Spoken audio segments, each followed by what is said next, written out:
Isa sa mga patok na beach dito sa Manila ang Baseco. Dinagsa na ulit itong Baseco Beach at unting-unting lumilinis na ito. Dito ay nagkakaroon ng mga major cleanup events tulad na lang nung International Coastal Cleanup kung saan maraming mga volunteers dito ang lumahok para tanggalin yung mga basura na galing sa mga iba't ibang lugar. Random mo na yung unting-unting paglinis. Itong Baseco Beach, maraming mga nagliligo dito lalo na ngayong summer na grabe yung tirik ng araw kasi dito sobrang lamig ng tubig kapag naligo ka. Nandito na tayo sa Baseco Beach. Ito kabayan, no? Yan na yung Manila Bay. Itong dike dito kabayan, bagong kawalan to siya kasi nung bagyo, yung tubig umaabot dito sa mga kabahayan. Literal na itong kalsada, lubog. Pero hindi pa sementado to noon eh. Yan po yung bakawan, no? Malaki na nang improve to para guys may bagyo kabayan, hindi na sila abutin dito. Maraming mga residente papuntang ko na to sa Aplayang. Sa ngayon pala kabayan yung Baseco Beach, malinis na. Mala Boracay Beach. So ngayong summer kabayan, only swimming. Tinan mo. Hindi na dayo na. Dati kasi puro basura yun eh. Kahit dyan sa may coastal. So karamihan mga nililigo ito mga taga Baseco. Walang entrance fee ito guys ha. Only swimming.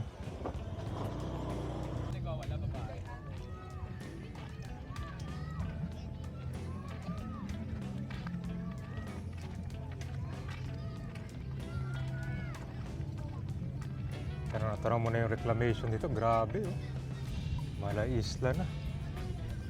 So mataas yung tubig ngayon. Dito kasi yung daanan ng mga tao eh. Papunta sa kabila.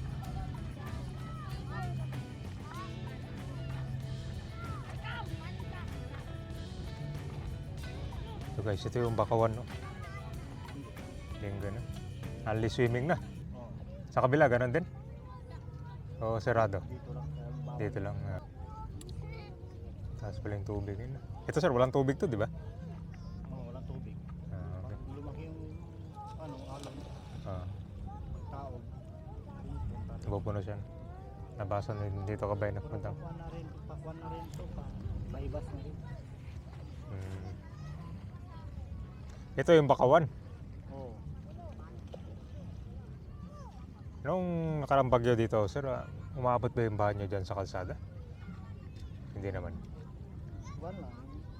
Tubig lang. Hanggang dito lang tubig doon. Mataas din pala, bewang na. Kasi yung dati wala pa yung dike, di ba? Oo. Tsaka yung kalsada wala pa yun eh. Wala pa. Yung mga kahoy, mga ganyan yun. Mga luna. Oo. Nakatayo. Mga kawayan. Pero yung nakatayo ka sir, dito lang parte. Pero, Dito lang banda. Pero dito bawal. Pwede lang dito yung mga payong na. mga payong na. Puro kapag linggo, iwan ko lang. Ang bawalan pa rin nila. Linggoy madami, no? Ano yung mga naliligo sir? Karamihan taka dito lang. May mga dayo din. Mga kwan din, iwan. Mga dayo din. Dayo din naka Manila na.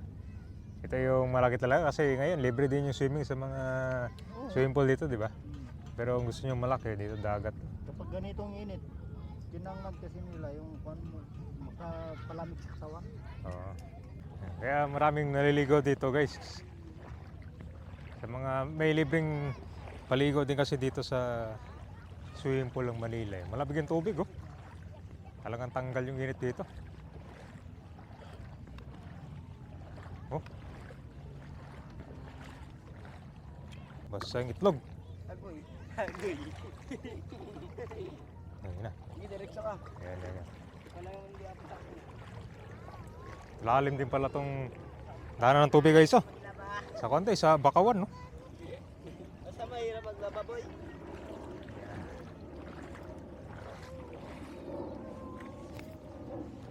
Ayan guys, we are here. Ayan guys, so kanya-kanya silang dito. Diskarte ng payong. Kasi mainit eh. Ano? Dati guys, pag naliligo dito, puro mga basura yung kasabay mo eh. Ayun, malinis na. Sumayaw tayo kanina.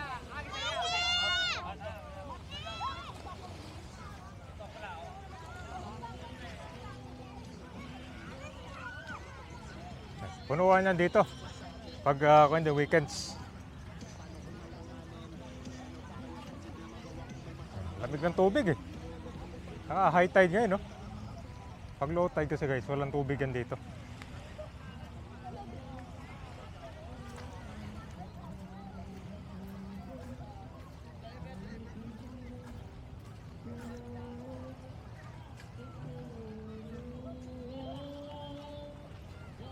Oo nga.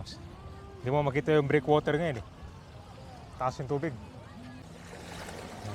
So itong Paseco Beach Kabayan, mahaba to siya. Meron doon sa dulo. Yan yung papuntang Pasig River. So karamihan mga naliligo ngayon dito. Nandito lang malapit sa Playa. Kaya malapit yung tubig oh.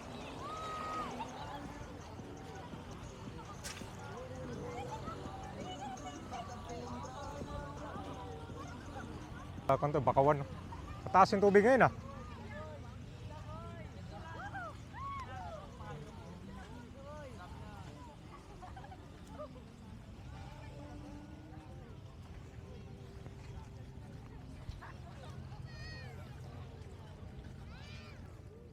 Iba talaga yung init dito pag walang tubig oh. Parang napapasok ka sa buhangin.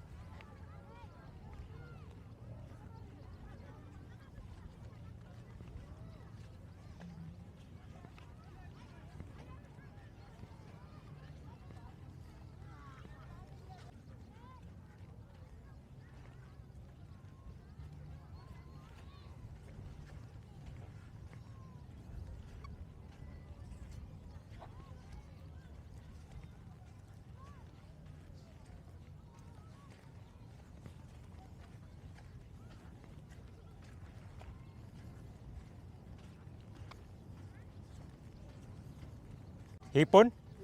May hipon dito? Oh, suwahe. Oh. Ano pa? Limango. Limango. Mga kon dito pala. May tilapia dito kuya. Dami pala dito. Mga nakatagong isda pala eh. Bakawan to no? Opo, Bakawan. Dito malalim na dito eh. Ito yung labasan ng tubig guys. Puntang Manila Bay.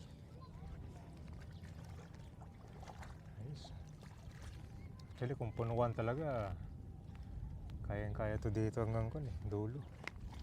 Ngayon konti pa lang yung mga naliligo yan.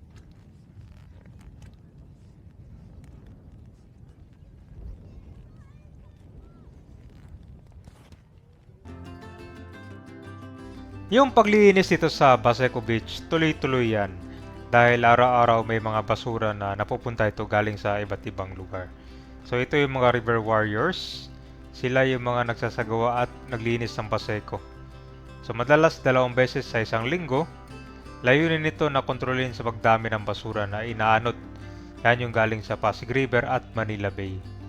So pagkatapos, lalo na pagkatapos ng ulan at saka bagyo, may ginagawa ding major cleanup dito tulad na lang ng International Coastal Cleanup kung saan napakadami ng mga volunteers ang lumahok dito para linisin. Kumbaga, save the Paseco Beach. At ngayon, maraming mga naliligaw dito mga residente ng Paseco para tanggal naman ng matinding init, no? Yan, so kanyang buong araw yan sila naliligo. So disiplinado naman yung mga basura nila ay dinadala. Kung may tatapon sila, huwag magtapon dito.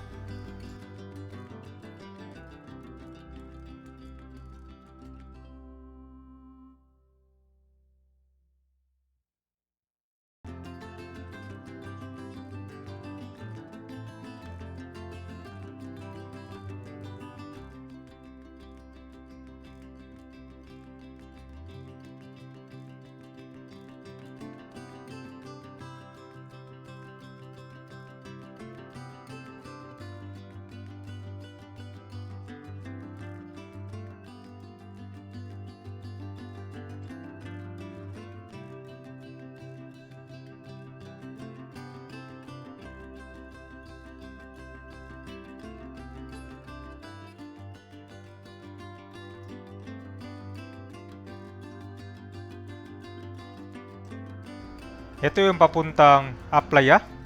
So dito sa area marami din mga naliligo pero kadalasan ito yung daungan ng mga bangka. Yan naman yung Playa breakwater. Yan po yung mga natitirang mga bahay na kailangan mabigyan ng relocation kasi ito yung mga inuuna na dalhin sa evacuation dahil sa matinding panganib kung magkaroon ng bagyo dito.